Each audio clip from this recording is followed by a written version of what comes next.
What's up, y'all? Welcome back to Dani's World. We are on Vlogmas day 10, y'all. We are literally on Vlogmas day 10. We're in the double digits.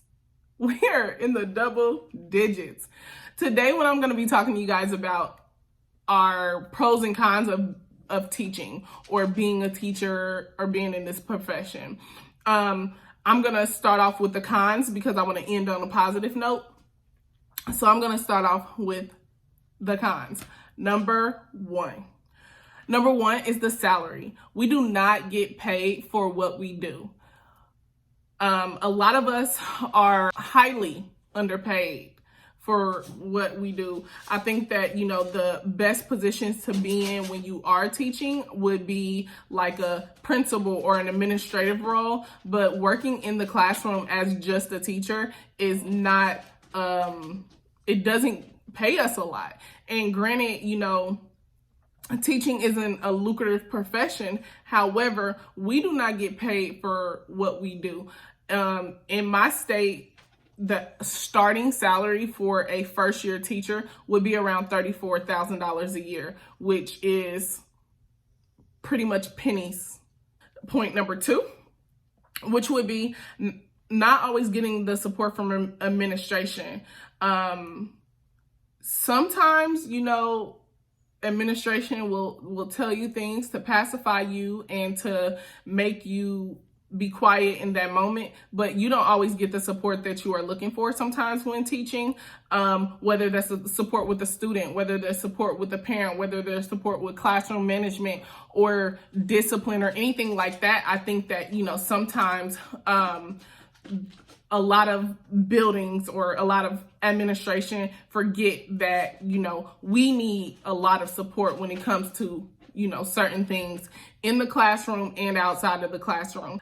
Point number 3, professional development days, or PD days if you know a teacher, and that's, teacher lingo. Professional development days are basically days that are allotted for training for teachers. Now, sometimes the training is useful. I enjoy, going to trainings that are going to help me either in the classroom with the relationship with the student or, anything for me to be successful at my job. However, sometimes we are in professional development and they are talking about things, or they bring in speakers, speak to you about things that have nothing, that's not relevant for you as a teacher. And I think that that's something that a lot of principals should focus on, is making sure that every time we are having professional development, that it's useful for everyone. I just don't like walking out of a meeting and I haven't gained anything from that meeting and I feel like my time is wasted. The fourth thing that I would say is a downfall about teaching is sometimes students don't complete work, or they don't do it at all. A lot of times, it's very rare that I'll have this in my classroom because I'm up actively walking around my classroom. So I can always catch when a student isn't doing what they're supposed to be doing, or if they aren't doing their work at all. But a lot of times, no matter what you do, sometimes you can pull out every single trick in a book. I'm a science teacher, so I can pull out a lab. We can do an activity. We can do projects. I can have them coloring. I can have them, doing whatever I think that, get their brains activated and get the kids up and moving. And sometimes they just won't do it. And that's a frustrating thing, because when you've spent all of this time planning and you feel like this activity is the most engaging activity possible, and then you have a few students who just flat out refuse to do work, your frustration level is going to peak at that time. Number 5. I kept this one number 5 for a specific reason, because this has to be one of the worst things, in my opinion, about being a teacher. And that is the parents. Now, don't get me wrong. This isn't all parents. But some parents, come on, whoo. If you are a parent and you feel that it is okay to disrespect a teacher based off of what your child said, you aren't helping the student and you're not helping us. When you come in irate or when you say inappropriate things or negative things to your child about the teacher without even contacting the teacher, you do us more damage than you know. If we don't have the parent support, we're never going to be able to get the kids involved or on board with whatever we are trying to do. And we spend 8 hours a day with your child. So sometimes we know your child better than what you think we do. Now, granted, I can have your child for an hour a day. However, I see your child several times throughout the day. I also hear the types of conversations that they have. And sometimes it's not always a pleasant conversation that they're having with other students. And sometimes we have to intervene into those conversations so that, to redirect the kids and make them understand that it's not okay to have those types of conversations in the situations that they're in. A lot of times, we have non-active parents, meaning parents don't show up to parent-teacher conferences, parents don't show up to parent meetings. They don't, as I stated, they don't return calls or emails or any way that we try to reach out to them. And that just does us a disservice on so many levels. And the kids know that, and the kids feel it, because when I call a parent home or when I call a parent's house, the child knows that I'm calling. Now, they can either know from me because I've pulled them out to call home, or they're going to know from their parent. So the parent knows that, we're calling and what we're calling about. We, sometimes we tend to leave a gist of the conversation in the message, but sometimes, if we don't, parents still, they just don't return our calls, or they're not on board with what we're on board with. It's just like being in a relationship. If you downplay what the other adult is saying, then the child is going to feel like it's okay for them to do that. And that's not okay when we have to, come to a common ground so that I can educate the child as I need to educate them. Let's talk about these positives, because it's not all bad. Being a teacher is not all bad. The one thing is just building, having confidence. So pro number 1 is confidence. The confidence that you get from just being able to stand in front of kids and spill your brain to them and let them know what you know and teach them what you know is a phenomenal feeling. People come into this and they think it's easy. It's not always easy. It's not. But the reward at the end, when a child sees that they are passing a class, or the reward where, they're able to do whatever extracurricular activities they're able to do because of the grade they're receiving in class.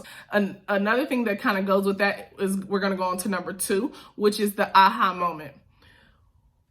When you are trying to teach them and they've been struggling to get something, and then you figure out another way to teach them so that they can grasp the concept that you're trying to get them to grasp, that aha moment, that light bulb that pops on in their brain is phenomenal.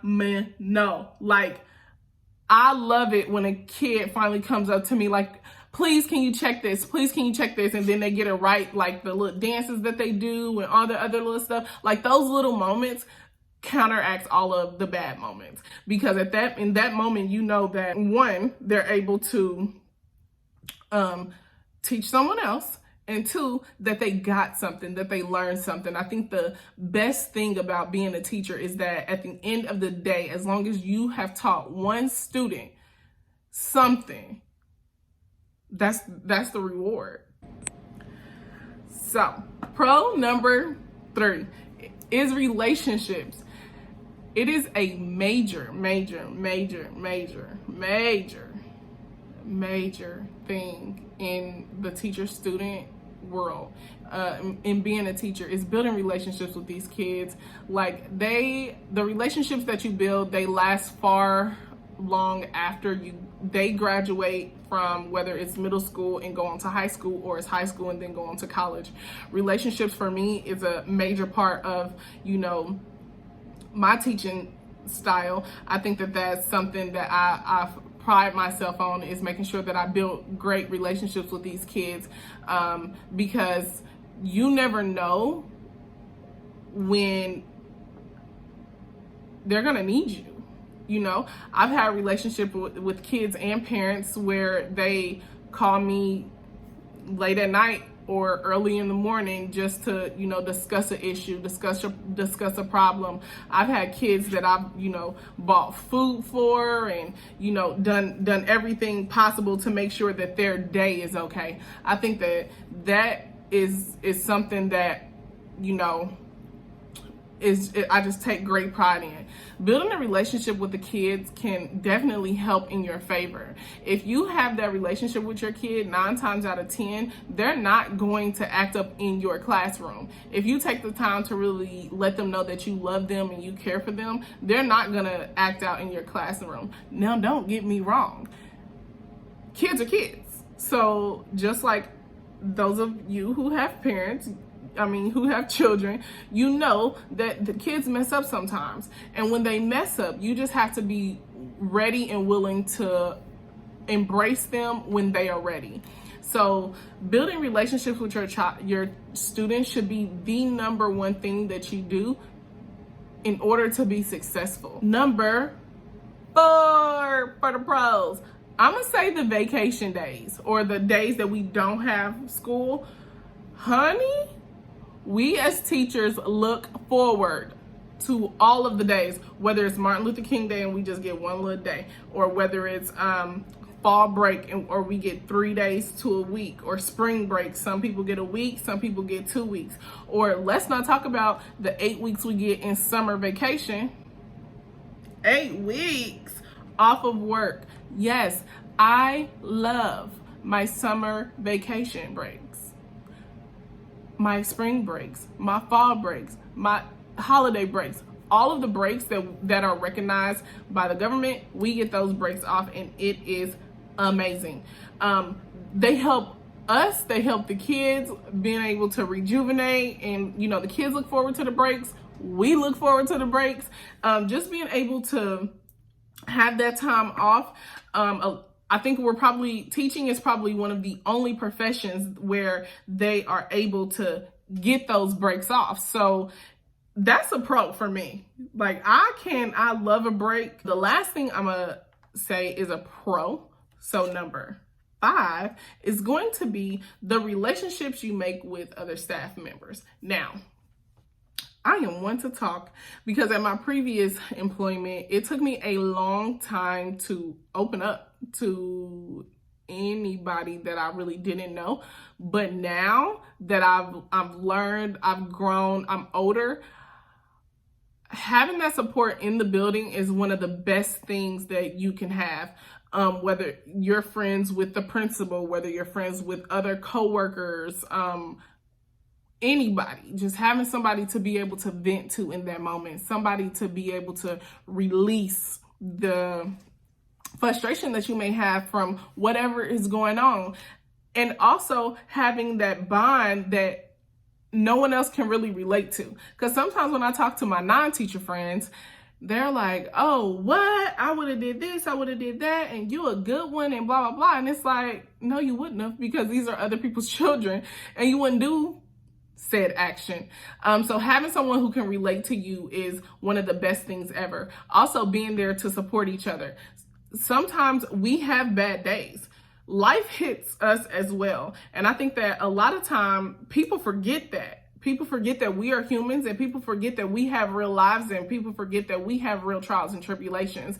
And we need people who understand, one, what we're going through in that moment, and 2, who understands that, we are regular people.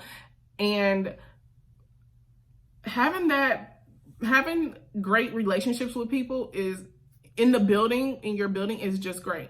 So in my building right now, it is 2 people. I said 2 people, like 4. 2 people that I don't think I would survive this year without. And, you know, you guys saw Miss Rogers in the video. You haven't saw Miss K in the video yet, but those are my girls. And I will text them and be like, look, let me tell you what just happened.